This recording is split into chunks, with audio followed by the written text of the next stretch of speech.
La causa estragos en la ciudad de Nueva York, pero el gobierno promete acabar con ella. Agentes secretos exponen su vida. Estábamos dispuestos a asumir riesgos. Se acumulan las pruebas. Y descubren el círculo secreto de los jefes de la mafia, que controlan casi toda la actividad subterránea. Era impresionante. Estaban trabajando juntos.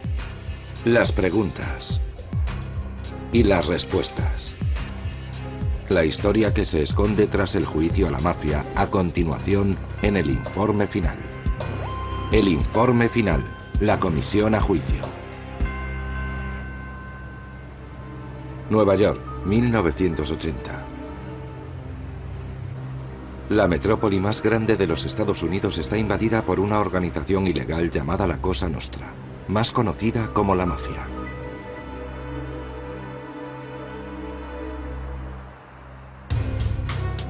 La organización tiene ramificaciones por todo el territorio, pero son 5 las familias criminales que controlan la ciudad. Los jefes de estas familias dirigen las operaciones. Los presuntos líderes son el jefe de los Gambino, Paul Castellano, alias Big Paul, el jefe de los genoveses, Anthony Salerno, alias Fat Tony, el jefe de los Bonanno, Philip Rastelli, alias Rusty, el jefe de los Lucchesi, Anthony Corallo, alias Tony Dax, y el jefe de los Colombo, Carmine Persico, conocido como The Snake. Cada jefe está en la cumbre de una jerarquía altamente organizada, con subjefes, capitanes y soldados rasos y asociados. Más de 1100 hombres solo en Nueva York. Los del nivel más bajo se ocupan del trabajo sucio. Los soldados eran los que hacían los préstamos, los robos, los fraudes. Ellos eran los que ingresaban el dinero. Y por supuesto en la mafia el dinero fluía hacia arriba. Todos tenían que aportar hacia arriba. Parte del dinero procede de la extorsión a empresas de distintos sectores, como el transporte de mercancías, el textil, la recogida de basuras y la construcción. Las familias mafiosas siempre han intentado actuar de la misma forma. Entran en cualquier negocio legal que pueden con el fin de obtener ingresos legales. Y también consiguen dinero extorsionando a otros negocios. Las operaciones de la mafia propagan el miedo por Nueva York. El asesinato, los incendios provocados y los coches bomba son algunos de los métodos que utiliza la mafia para persuadir a quienes no quieren someterse a sus normas. Si les desafías, no sabes lo que te puede ocurrir. No tienen ningún escrúpulo para matar. El juego, la extorsión y los préstamos son las actividades que las fuerzas de seguridad del Estado tienen como objetivo, pero resulta difícil detener a los mafiosos. Las investigaciones del crimen organizado son las más difíciles, porque tratas con criminales experimentados que de algún modo son conscientes de que se les vigila. No hablan por teléfono y no firman con su nombre para no dejar rastros. A pesar de todos sus esfuerzos, los agentes solo detienen ocasionalmente a algún jefe, y sus abogados defensores consiguen negociar cortas temporadas en la cárcel. Después los mafiosos vuelven a las calles y el conjunto de la organización permanece fuerte. 1981. Oficina del FBI en Nueva York. El agente especial James Kostler se hace cargo como supervisor de coordinación de la Brigada del Crimen Organizado del FBI. Está decidido a revisar la forma en que el FBI lucha contra la mafia. Por suerte, era un momento en que el crimen organizado era muy importante para el gobierno. Ronald Reagan llegó a la presidencia y lo convirtió en una de sus prioridades. A 30 kilómetros de allí, en White Plains, Nueva York, Ronald Goldstock entra como nuevo director del Destacamento Especial contra el Crimen Organizado, OCTF. Durante 10 años el destacamento ha seguido su propia investigación de la mafia, pero sin grandes resultados. Prácticamente era una organización muerta. Y pensamos en tratar el problema del crimen organizado, no deteniendo y llevando a la cárcel a personas individuales, sino eliminando bandas enteras. Kostler y Goldstock llegan a la misma conclusión sobre cómo acabar con la mafia, utilizando una ley federal de hace 10 años conocida como RICO, Ley del Crimen Organizado y Organizaciones Corruptas. La ley permite a las fuerzas de seguridad perseguir a grupos de criminales. La clave está en demostrar la relación de una empresa con una actividad ilegal. Con la ley RICO, los fiscales no tienen que centrarse en un determinado día o un determinado delito. Pueden mirar atrás y considerar un conjunto de delitos. Los fiscales pueden fijarse como objetivo a los más altos jefes de la mafia, que normalmente están aislados del crimen, pero son los que dan las órdenes. La ley RICO se aplica junto con el llamado Título 3, que admite como prueba grabaciones con micrófonos ocultos. La idea del Congreso era hacer que la ley RICO pudiese basarse en un historial de crímenes y ayudarse para ello del Título 3, utilizando ambas herramientas combinadas.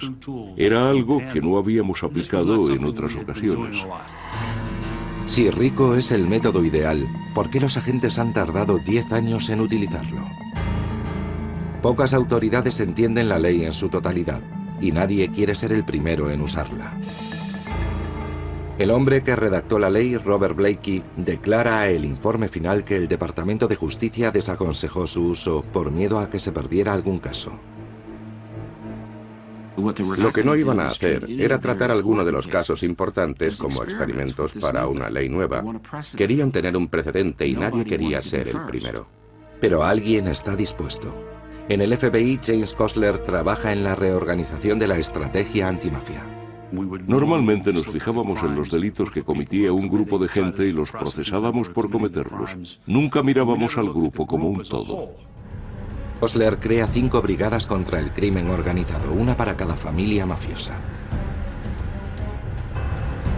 Su objetivo, los jefes. Atrapando al jefe, espera desmantelar la infraestructura de cada familia.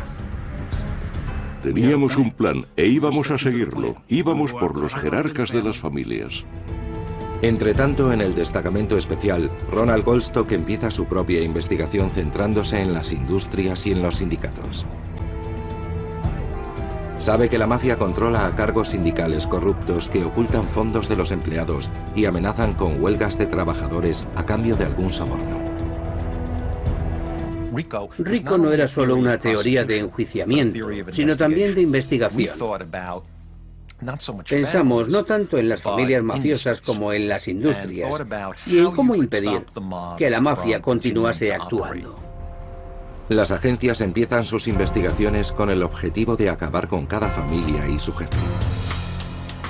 Abril 1982. El New York Times publica unos artículos detallando la influencia de la mafia en la construcción, que mueve $1.000 millones al año. Debido al control total de la mafia sobre los suministros de cemento, los costes son un 70% más altos en Nueva York que en otras ciudades. Los grandes jefes de las familias mafiosas de Nueva York decidieron crear un cártel en el que reunieron a los principales contratistas de cemento y de refrigerón. Nosotros vamos a repartir todos los contratos. Ustedes ya no tendrán que competir. De esta forma la mafia se queda con un 2% de cada operación y los contratistas elevan sus tarifas para cubrir la extorsión.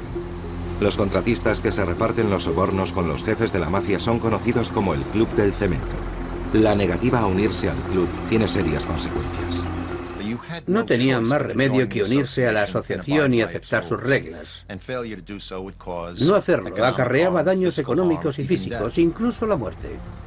Los investigadores ven en el cemento la base para montar su investigación, pero necesitan pruebas fehacientes. Confían en que una campaña de vigilancia y escuchas telefónicas puedan ser la clave para atraparles. 14 de octubre de 1982. El presidente Ronald Reagan declara que la mafia se mueve sin control. The existence of this nationwide criminal network and its willingness, and too often its success, in corrupting and gaining protection from those in high places, is an affront to every law-abiding American. Para él, las razones del éxito de la mafia son claras. Vows of secrecy and loyalty, insulation of its leaders from direct criminal involvement, bribery and corruption of law enforcement and public officials. Ordena que el FBI colabore con las autoridades del estado de Nueva York. Las dos agencias emprenderán una campaña de vigilancia para infiltrarse en ese mundo secreto. Lo que hacíamos era tan apasionante que realmente queríamos llegar hasta el final. Los secretos que descubren abrirán las puertas del mundo mafioso.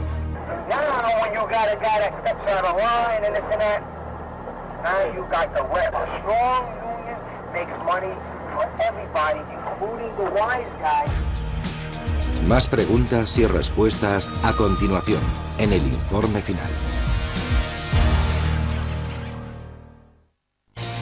1982, ciudad de Nueva York. La mayoría de los 7 millones de habitantes pagan tributo indirectamente a las 5 familias que dirigen la mafia. La industria textil, los muelles, el mercado de pescado de Fulton, la recogida de basuras, la construcción. No había sector de ninguna gran empresa o de las industrias básicas de Nueva York en el que la mafia no tuviera alguna participación. Controlaban todo tipo de negocios legales y eso incrementaba los costes de las mercancías y servicios de esos negocios que al final pagaba el hombre de la calle. El FBI y los agentes del destacamento especial quieren acabar con el dominio de la mafia. Esperan conseguir pruebas mediante la instalación de micrófonos ocultos. Pero penetrar en el submundo mafioso fuertemente asegurado es peligroso. Uno de los grandes recursos que tenía y todavía tiene la mafia es que te mata, te rompe las piernas, persiguen a los miembros de tu familia. Los agentes empiezan investigando en los bares habituales de la mafia. Diciembre de 1982. Brooklyn, Nueva York. El FBI pone bajo vigilancia el restaurante Casa Storta, supuesto lugar de encuentro de la familia Colombo. Su jefe, Carmine Persico, está encarcelado, pero los agentes sospechan que sigue controlando el mundo de la extorsión. Carmine Persico trataba de mantener contactos con su familia y sus subordinados. Así la dirigía como le parecía más conveniente. Joe Cantamessa supervisa la brigada de operaciones técnicas del FBI. Su objetivo es conocer el interior del restaurante antes de instalar los micrófonos. Un poco antes tuvimos ocasión de ejercer una pequeña vigilancia sobre las personas y el lugar. Vigila la zona buscando la manera de infiltrarse en el restaurante de la familia Colombo. ¿Hay alguna ventana que yo pueda dejar abierta? ¿Puedo ver dónde guardan las llaves o algo que pudiera facilitar una entrada discreta, ya sea sigilosa o rápida? Cantamessa observa que los Colombo utilizan una determinada mesa para los asuntos oficiales. Tendrá que intentar acceder por el conducto de ventilación para que el dispositivo sea eficaz. Es una misión arriesgada. Si los hombres de los Colombo le sorprenden, podría morir. 3 de la mañana. Una noche de diciembre, Cantamessa y otros agentes fuerzan el cierre del restaurante y entran. Acceden al conducto de ventilación y ponen un micrófono, pero no terminan el trabajo. Los agentes se dan cuenta de que tienen que volver a entrar a la noche siguiente para conectar el transmisor. Si quieres tener todo en cuenta, hasta el último detalle, a veces no puedes hacerlo todo de una vez. Vuelven al restaurante y se arriesgan a ser descubiertos en el territorio de la mafia. Pero una hora después los agentes huyen sin ser vistos. El trabajo ha sido un éxito. Los agentes prestan especial interés cuando escuchan las conversaciones de un soldado de la mafia llamado Ralph Scopo. Comprueban el historial de Scopo y descubren que es además presidente del Consejo de Trabajadores del Cemento del Distrito de Nueva York. Es un hallazgo fundamental. Infiltrarse en los sindicatos de trabajadores es la clave del éxito económico de la mafia. Además, ser soldado de los Colombo le otorgaba influencia sobre contratistas implicados en grandes proyectos de construcción en Manhattan. Los agentes del FBI necesitan más información e instalan micrófonos en el despacho y el coche de Scopo. Descubren que utiliza su posición para amenazar con huelgas. Los suministradores de cemento, temerosos de perder negocios y beneficios, pagan a los Colombo para mantener al sindicato lejos de los piquetes. Las compañías que trabajan tanto en el sector público como en el privado forman el llamado Club del Cemento. Los investigadores creen que desenmascarando el soborno y la extorsión, acabarán con toda la familia, incluyendo al jefe, Carmine Persico.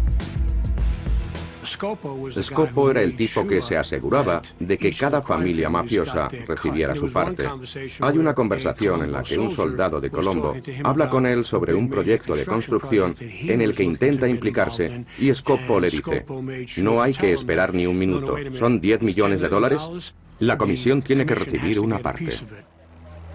No es esa la primera vez que las autoridades oyen esta palabra, pero aún se preguntan: ¿qué es la comisión?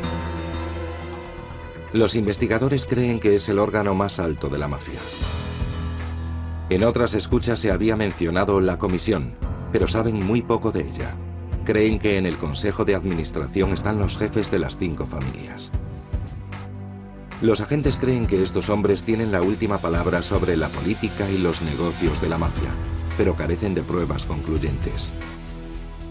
Posteriores conversaciones confirman que Scopo recoge el importe de los sobornos para las 5 familias. Los jefes, codiciosos como eran, se unieron en una estructura en la que todos ellos participaban por igual. Estas conversaciones son lo que los investigadores esperaban, una prueba sólida de que existe una gran empresa criminal que incluye a todas las familias de Nueva York. Si las autoridades consiguen relacionar a todas las familias, tal vez podrían acabar con ellas de una vez con la ley RICO. Un mafioso les ayudará a reconstruir el caso.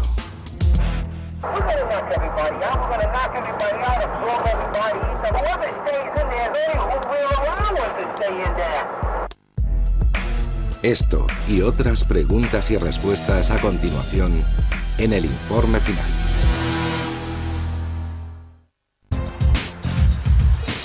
Marzo de 1983, ciudad de Nueva York. Las autoridades federales y del estado han lanzado una campaña de micrófonos ocultos contra la mafia de Nueva York.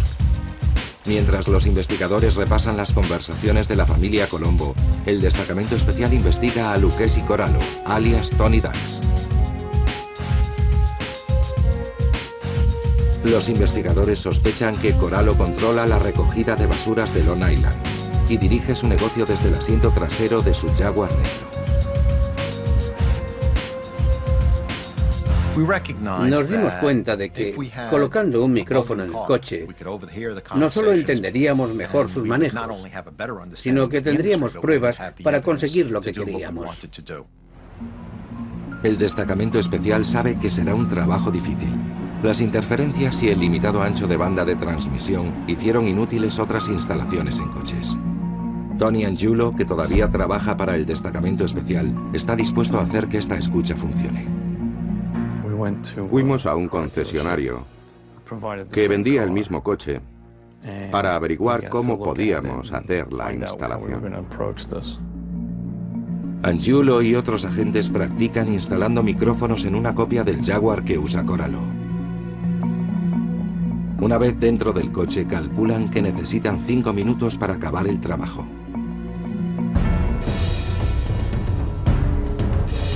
...23 de marzo... Mientras el chofer de Corallo asiste a una cena en Long Island, su Jaguar permanece vacío. Era un gran evento que duraría al menos 3 horas. Era nuestra mejor oportunidad. 3 agentes se bajan del coche. Sus movimientos son rápidos y precisos. Había que retirar una pieza del coche, instalar el aparato y después volverla a colocar sin que se notase que había sido manipulada. Con cinta aislante sujetan un micrófono y un transmisor en el interior del salpicadero. Después conectan los 2 aparatos a la batería del coche, que les proporcionará energía eléctrica. El trabajo dura menos de 10 minutos y los agentes se dispersan. Nos podíamos encontrar con dificultades y las encontramos. Fue un rotundo éxito. Pero se plantea un problema: grabar en constante movimiento. Para hacerlo, los agentes utilizan un receptor para recibir la señal del Jaguar y la transmiten a una furgoneta situada a casi 2 kilómetros.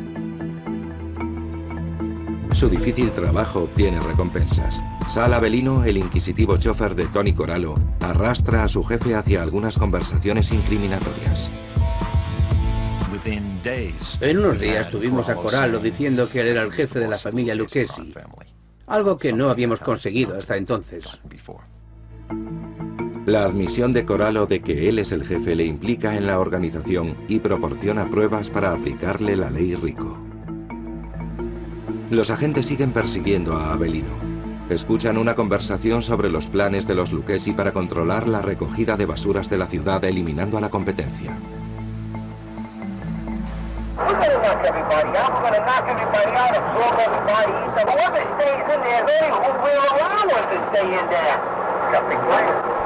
El destacamento especial del Estado revisa horas de grabaciones. Era interesante porque cada día contaban más sobre lo que iban a hacer y nosotros averiguábamos todo tipo de detalles sobre cuáles eran sus planes. Pero resulta muy difícil seguir constantemente a alguien sin que se dé cuenta. Había que estar a una distancia razonable del vehículo para poder oír bien. El problema era que Corallo y Avelino eran muy cautos. El propio Corallo ajustaba el retrovisor para poder ver quién venía por detrás. Sabían muy bien que les vigilaban. Los agentes guardan las distancias y escuchan a Sal Avelino hablando de un creciente resentimiento contra el sospechoso jefe de los Gambino, Paul Castellano. Creen que Castellano se ha vuelto muy codicioso y se está quedando con más de lo que le corresponde.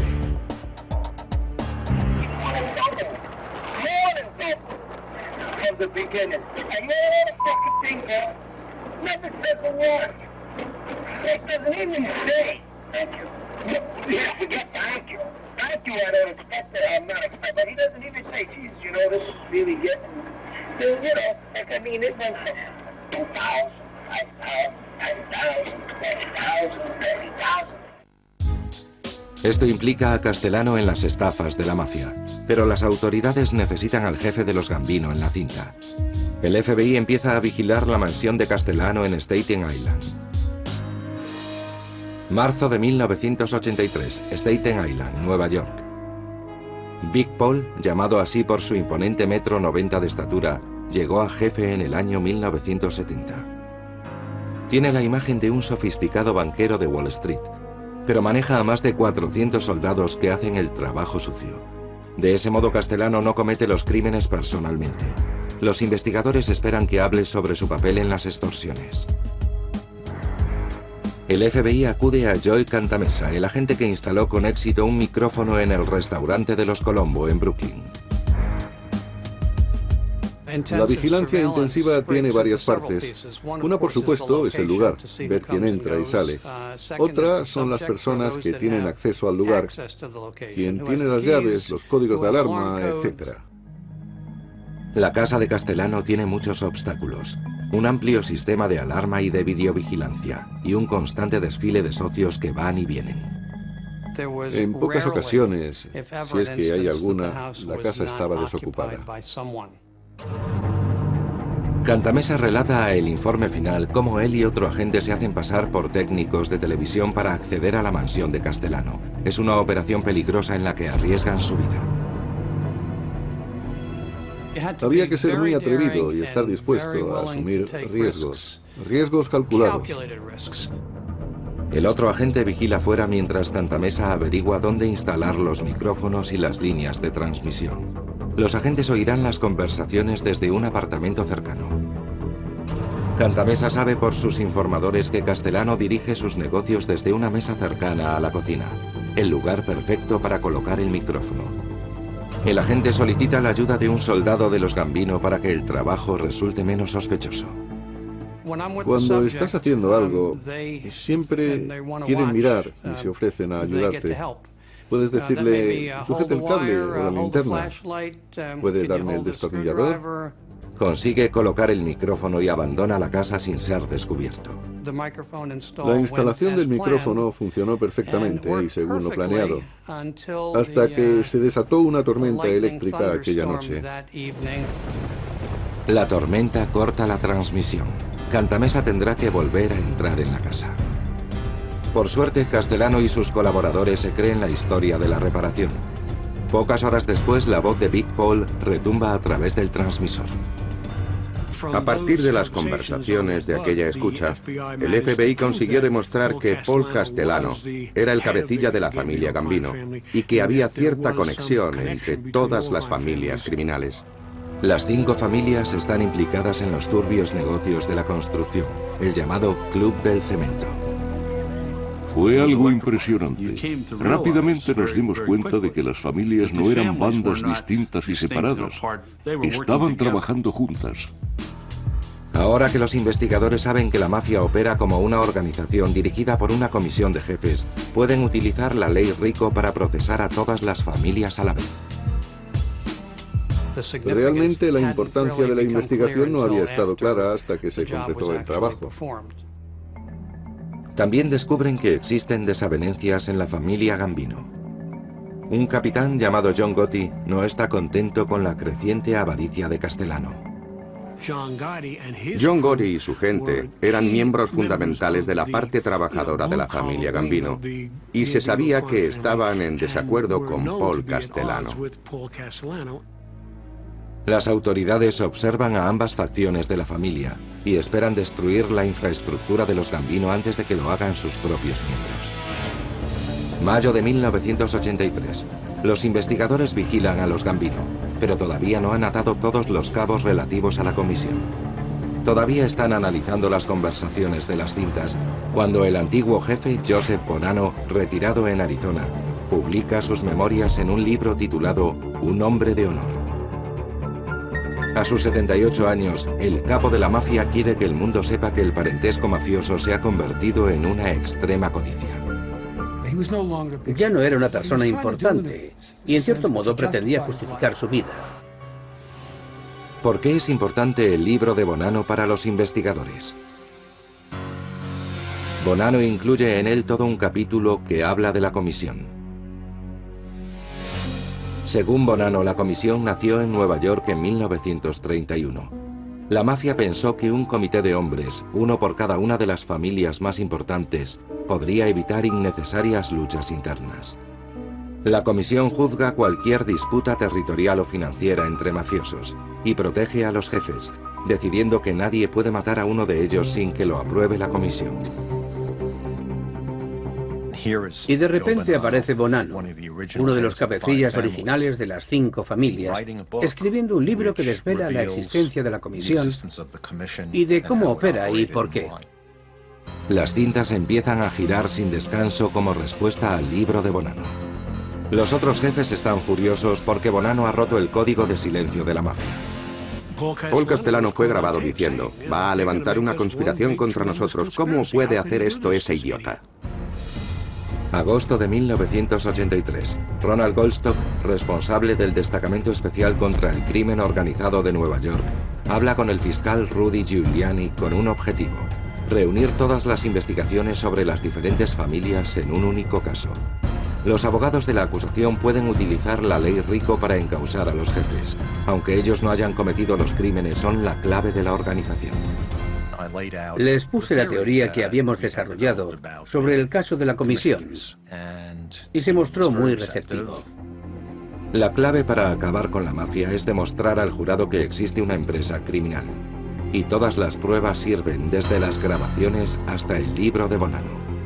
El ex asistente del fiscal, Gil Childers, dice a El Informe Final que Giuliani se centra en las memorias de Bonanno. Cuando Rudy leyó las memorias, dijo: Dios mío, este hombre está implicando a toda la estructura del crimen organizado. Tenemos que ser capaces de hacer algo con esto. Pero reciben un fuerte revés cuando uno de los demandados tiene un violento final en las calles de Nueva York. Aquella noche me di cuenta de que iba en serio. Todo esto a continuación en El Informe Final. Septiembre de 1983. El FBI y los agentes del Destacamento Especial del Estado mantienen una amplia campaña de vigilancia mediante micrófonos ocultos contra la mafia neoyorquina. Ya han puesto micrófonos a algunos miembros de la comisión, como los jefes de las familias Lucchesi, Gambino y Colombo. Y están obteniendo pruebas concluyentes, como esta conversación entre un capo de los Lucchesi y el chofer de Corallo, Tony Dax, hablando de los desacuerdos que había tenido con el responsable de un sindicato.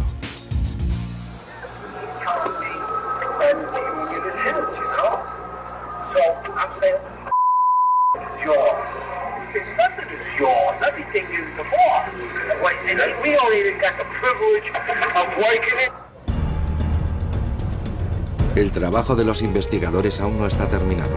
Tienen cintas de jefes y subjefes que demuestran que dirigen redes de sobornos, pero necesitan cazar a otro miembro sospechoso de la comisión, el jefe de los Genovese, Anthony Salerno.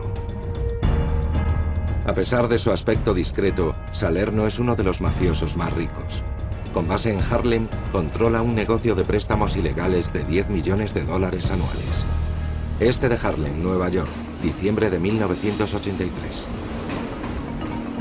El agente del FBI, Joey Cantamessa, estudia el Palma Boys Social Club, el lugar favorito de Salerno. Confía en poder grabar reuniones de Salerno con sus principales secuaces. Sin esas cintas, la fiscalía tendrá muchas dificultades para implicar a los Genovese en la operación. El agente detecta enseguida un inconveniente. Un enorme cierre metálico que cubre la entrada y que garantiza que puede hacer mucho ruido. Por las actividades de vigilancia, sabíamos que cuando lo abrían, este cierre en concreto tenía una de las aperturas más ruidosas que el equipo de vigilancia había oído nunca. Para resolver el problema, Cantamessa colocó un camión de la basura enfrente de la puerta. Cuando nos pusimos a levantar el cierre, no podíamos oír ni nuestros pensamientos. Los agentes entran en el sótano que hay debajo de la mesa de reuniones y hacen un agujero para pasar el cable del transmisor. Cantamessa tiene que gatear entre ratas para colocar el dispositivo. No es nada agradable tirar un cable poniendo las manos en sitios que casi no puedes ver. Poco antes del amanecer, Cantamessa termina el trabajo. Más tarde ese mismo día, la voz profunda de Salerno pasa a través del cable. Tenían a Fat Tony Salerno hablando de la comisión en las cintas grabadas con el micrófono del Palma Boys Social Club. Los agentes tienen grabaciones de todas las familias mafiosas de Nueva York, pero siguen intentando probar que los miembros de la comisión se reúnen para discutir sus negocios ilegales. 15 de mayo de 1984. Los agentes del FBI actúan basándose en una filtración que podría ser la clave del caso. Una reunión de la comisión en una casa de Staten Island. Las reuniones de la comisión se hacen con gran seguridad y en los lugares más insospechados y que nunca han podido ser espiados. Cada uno de los jefes es conducido por uno de los soldados de su familia hasta un lugar determinado y seguro. Principalmente un lugar que no infunda sospechas al FBI y a las fuerzas de la ley. Los agentes vigilan la casa desde una furgoneta a algunos bloques de distancia, esperando conseguir fotos de todos los jefes juntos. Uno tras otro, los jefes salen de la casa y son captados por las cámaras del FBI. Las cámaras captan a Paul Castellano, Fat Tony, Salerno, Tony Dax, Corallo y varios mafiosos más. Tenemos fotografías de todos los jefes y de todos sus secuaces, o de alguien que es su ayudante. Hay fotos de todo el que entró en la casa. El caso contra los jefes es tan extenso, con cintas que hablan de extorsiones y fotos de todos los jefes juntos, que los mismos mafiosos sospechan que algo está pasando, incluido el chofer de Corallo.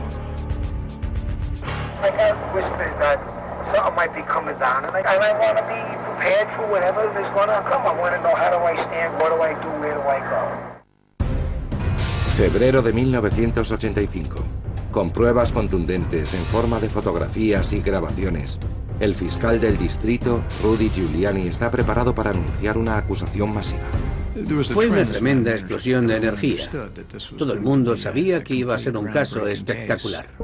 Pero antes del anuncio oficial, las emisoras locales de noticias reciben una filtración sobre el plan. De una emisora llaman al supervisor del FBI, Jim Kosler, para comentárselo. Yo dije, tenemos un problema. Estos tipos ingresarán en hospitales, huirán, cualquier cosa. Tenemos que hacerlo ahora. Un grupo de agentes federales y policías se dispersan por Nueva York para hacer arrestos. En una hora la policía detiene a los principales acusados. El jefe de los Gambino, Big Paul Castellano. el jefe de los Lucchesi, Tony Dax Corallo, y el jefe de los Genovesi, Fat Tony Salerno. Carmine Persico, The Snake, está actualmente bajo custodia federal por otro cargo que le acusa de ser el jefe de la familia mafiosa Colombo. El jefe de los Bonanno, Philip Rastelli, alias Rusty, no está acusado, pero ya está en prisión por otros cargos. El jefe Joe Bonanno alega incapacidad médica y rechaza una oferta personal de Giuliani para colaborar. 26 de febrero de 1985. I would say this is a very major blow against the mafia in New York, and I think it helps throughout the United States because the New York families have great influence. Giuliani anuncia oficialmente la acusación de 15 cargos a los jefes y representantes de las 5 familias mafiosas de Nueva York.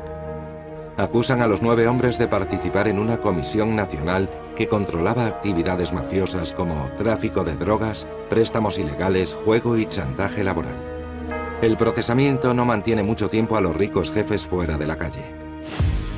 18 de diciembre de 1985. El jefe de los Gambino, Paul Castellano, queda libre bajo fianza de $2 millones. Giuliani y el FBI creen que su caso más fuerte es contra Castellano, que dirige una operación con más de 500 socios. Además saben que muchos miembros de la familia están descontentos con su liderazgo. Habíamos oído algo sobre reuniones secretas, pero no teníamos información específica. 5:45 de la tarde. La hora punta llena de tráfico en las calles del centro de Manhattan. El sedán negro de Castellano se detiene ante la puerta del Sparks, un restaurante de la calle 46. Cuando Castellano abre su puerta, 4 hombres con gabardinas se acercan al coche. 3 pistoleros abren fuego sobre el jefe, alcanzándole con 6 balas en la cabeza y el torso. Los asesinos disparan 4 veces a su secuaz, Tommy Bilotti. Los pistoleros escapan entre la abigarrada multitud de peatones. La cabeza de Castellano queda en el marco de la puerta. El cuerpo de su segundo yace en la calle en un charco de sangre. Los 2 mueren en el acto. Yo estaba muy impresionado por la gravedad del caso. Aquella noche me di cuenta que iba en serio. Aquellos tipos se estaban matando entre sí y aterrorizando a la gente. Daba mucho que pensar. En cuestión de horas, los investigadores dirigen su atención hacia el hombre que más se beneficia con la muerte de Castellano, el capitán de los Gambino, John Gotti. Los agentes descubren que Castellano quería disolver el grupo de Gotti desde que fueron acusados de tráfico de drogas. Paul Castellano estaba furioso con John Gotti y su gente. Culpaba al grupo de los problemas que él tenía. La toma de poder por parte de Gotti se lleva a cabo, convirtiéndose en jefe de la familia tras el asesinato de Castellano. ¿Qué significa la muerte de Castellano para el caso contra la comisión? La acusación tiene que retirar varias grabaciones de la mansión de Staten Island. Fallecido Big Paul, las cintas no sirven en el juicio. La acusación ha perdido horas de conversaciones que demuestran que los Gambino tienen un asiento en la comisión. De pronto, tras el asesinato, una pieza del caso se ha perdido. A pesar del importante revés, la fiscalía decide seguir adelante sin las pruebas que afectan a Castellano. Era como la imagen clásica de un jefe mafioso en el cine de Hollywood. Tal vez el caso no tuviera tanto sex appeal, pero aún así conservaba mucho. La acusación se muestra confiada. Sigue pensando en un caso como no ha habido otro en la historia. A continuación, el proceso en el informe final. 8 de septiembre de 1986.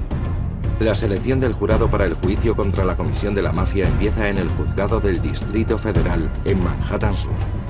El fiscal del distrito, Rudy Giuliani, ha designado a Michael Chertoff como abogado líder de la acusación. El joven abogado tiene que convencer al jurado de que estos jefes se sientan en un peligroso consejo conocido como la Comisión y que dirigen una empresa criminal conocida como mafia. Nunca sabes cómo va a responder el jurado, pero teníamos pruebas muy determinantes. En el discurso de apertura, Michael Chertoff explica que la comisión es una empresa corrupta dominada por un principio único, la codicia. Las cintas de audio son su prueba fundamental. como esta grabación de un capitán de los Lucchesi que habla del control de su familia sobre el sindicato de recogida de basuras.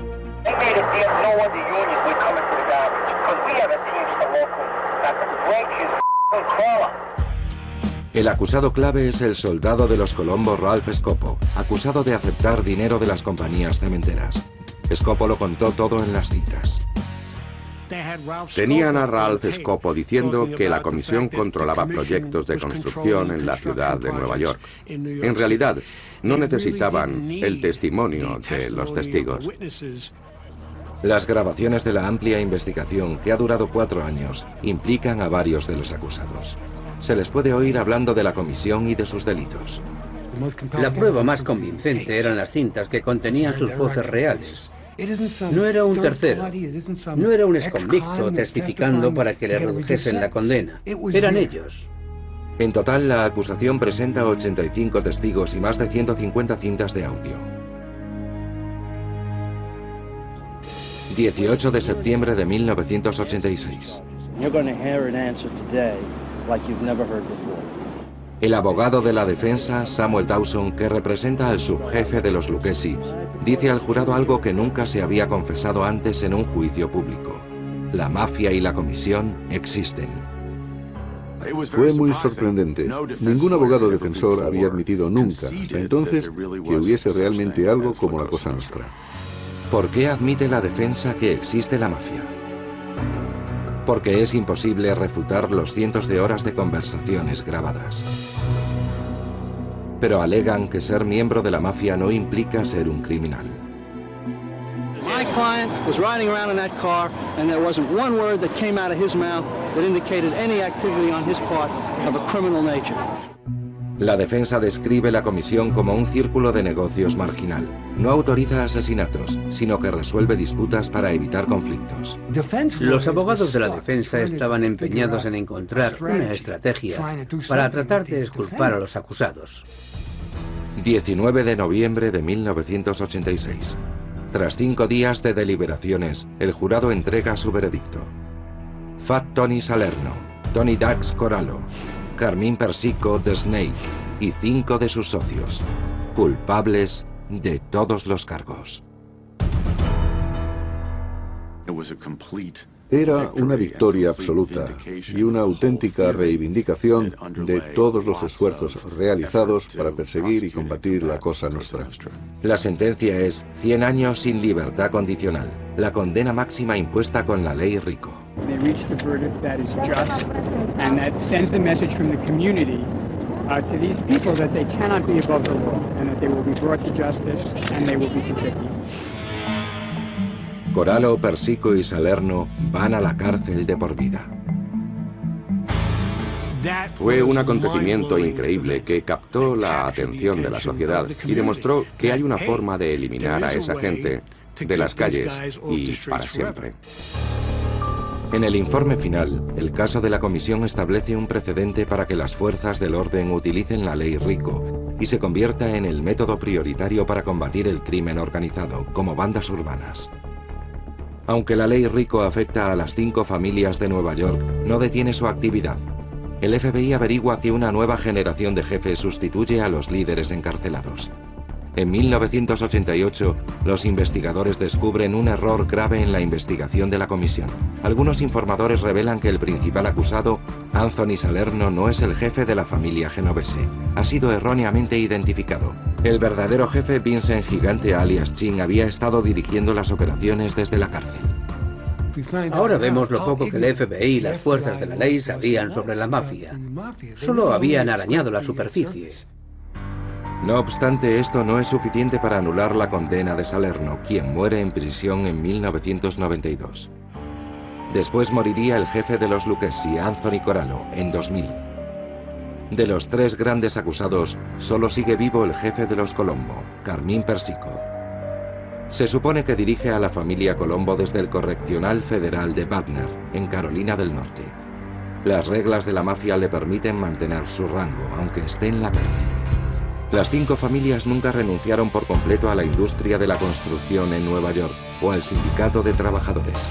El 11 de septiembre de 2001, el ataque al World Trade Center se convierte en un pozo de dinero para la mafia. que está relacionada con empresas que recaudan 63 millones de dólares por la limpieza de escombros. Aunque la mafia sigue operando en las principales ciudades de Estados Unidos, el FBI dice que solo en Nueva York y Chicago mantiene algo de su esquema original. Ahora hay nuevos jefes, y las condenas por la ley RICO no han conseguido destruir la comisión. Parece ser que todavía existe, pero no es probable que consiga el mismo control de antaño. Ciertamente la nube que formaba la comisión se ha disipado. Muchas de las familias mafiosas están desorganizadas. Los jefes han sido condenados una y otra vez. Creo que esto significa que aún no es de noche, sino el anochecer. En la organización criminal todavía no se ha puesto el sol, pero se está poniendo. Aunque algo afectada, la mafia sigue existiendo, esperando que una nueva generación